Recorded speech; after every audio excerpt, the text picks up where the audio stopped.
ഇന്നൊരു സൺഡേ ആയിരുന്നു. അങ്ങനെ സൺഡേ കളറാക്കാൻ വേണ്ടിയിട്ട് ഒരു ബീഫ് ബിരിയാണി ദമ്മിട്ടുകൊണ്ടിരുന്നപ്പോഴാണ് ഒരു ട്രിപ്പ് പോയാലോ എന്നൊരു പ്ലാൻ വന്നത്. എന്നാൽ പിന്നെ ആ ദമ്മ് ബിരിയാണി ഒരു പാത്രത്തിലോട്ട് പാക്ക് ചെയ്ത് എല്ലാവരും പെട്ടെന്ന് റെഡിയായി 10 മണിയായപ്പോഴത്തേക്കും എല്ലാവരും ഇറങ്ങി. അങ്ങനെ ഒരു ഡെസ്റ്റിനേഷനൊന്നും മനസ്സിലുണ്ടായിരുന്നില്ല. അങ്ങനെ യൂട്യൂബ് സ്ക്രോൾ ചെയ്തപ്പോഴാണ് അഞ്ചുരുളി ടണലിനെ കുറിച്ച് അറിഞ്ഞത്. എന്നാൽ പിന്നെ നമുക്ക് അങ്ങോട്ടേക്കാക്കാം ഇന്നത്തെ ട്രിപ്പ് എന്ന് കരുതി. ഇടുക്കി റോഡിലൂടെയുള്ള യാത്ര ഒരു പ്രത്യേക അനുഭവമാണ്. ഈ പച്ചപ്പും മരങ്ങൾക്കും ഇടയിലൂടെയുള്ള ഒരു യാത്ര. ഓരോ വളവിലും ഓരോ പുതിയ കാഴ്ച.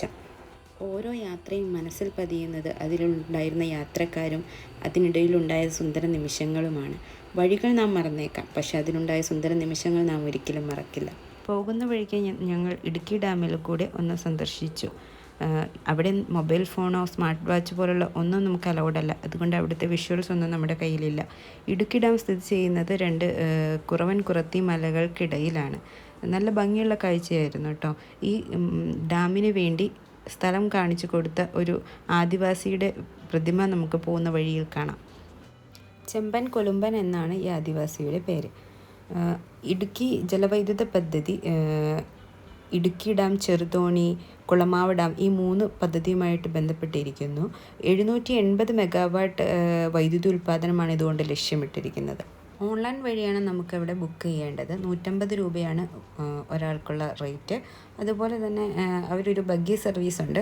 നമ്മൾ ഒരു ബഗ്ഗിയിൽ കൊണ്ടുവന്ന് ഡാമിൻ്റെ അടുത്ത് നമ്മളെ ഇറക്കും. നമുക്കവിടെ ഇറങ്ങി നിന്ന് നമുക്ക് ഡാമെല്ലാം കണ്ട് അരമണിക്കൂറിനുള്ളിൽ നമുക്ക് തിരിച്ച് കയറണം. ഒരാൾക്ക് അരമണിക്കൂറാണ് നമുക്ക് സന്ദർശന സമയം അനുവദിച്ചിട്ടുള്ളത്.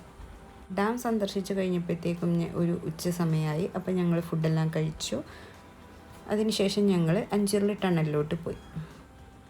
അങ്ങോട്ടേക്ക് ഇറങ്ങുന്നതിന് മുമ്പ് അവിടെ കുറച്ച് ഡീറ്റെയിൽസ് എല്ലാം എഴുതി വെച്ചിട്ടുണ്ട്. ആ ടണലിൻ്റെ പ്രത്യേകത, എന്നാണ് അത് കൺസ്ട്രക്റ്റ് ചെയ്തത്, അവിടെ ഇറങ്ങുമ്പോൾ ശ്രദ്ധിക്കേണ്ട കാര്യങ്ങൾ എല്ലാം അവിടെ ഉണ്ടായിരുന്നു. എല്ലാം വായിച്ച് മനസ്സിലാക്കിയതിന് ശേഷം മാത്രമാണ് ഞങ്ങൾ ടണലിലോട്ട് ഇറങ്ങിയത്. അവിടെ നമ്മൾ എന്തൊക്കെ ശ്രദ്ധിക്കണം, അവിടെ വായു കുറവാണ്, പാമ്പുകളുണ്ടാവാം, വാവലുകളുണ്ടാവാം, ഇതെല്ലാം നമ്മൾ മുൻകൂട്ടി അറിഞ്ഞിരിക്കേണ്ടതാണ്. നല്ല പാറകൾക്കിടയിലൂടെയുള്ള വെള്ളമായതിനാൽ തന്നെ നല്ല തണുപ്പുണ്ടായിരുന്നു. നമ്മൾ പ്രതീക്ഷയിലും കൂടുതൽ തണുപ്പുണ്ടായിരുന്നു. പിന്നെ അതിലോട്ട് പോകാൻ നമുക്ക് ചെറിയ പാറയിലൂടെ ചവിട്ടി വേണം പോകാൻ.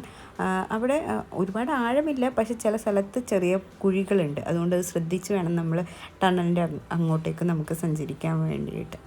അവിടെ എത്തി നമ്മൾ അധികം അകത്തേക്കൊന്നും പോയില്ല. ജസ്റ്റ് ആ ടണലിൻ്റെ ഫ്രണ്ടിൽ നിന്ന് ഞങ്ങൾ കുറച്ച് ഫോട്ടോസ് എല്ലാം എടുത്തു. നമ്മളത് കണ്ട് മനസ്സിലാക്കിയ നല്ലൊരു അനുഭവമായിരുന്നു.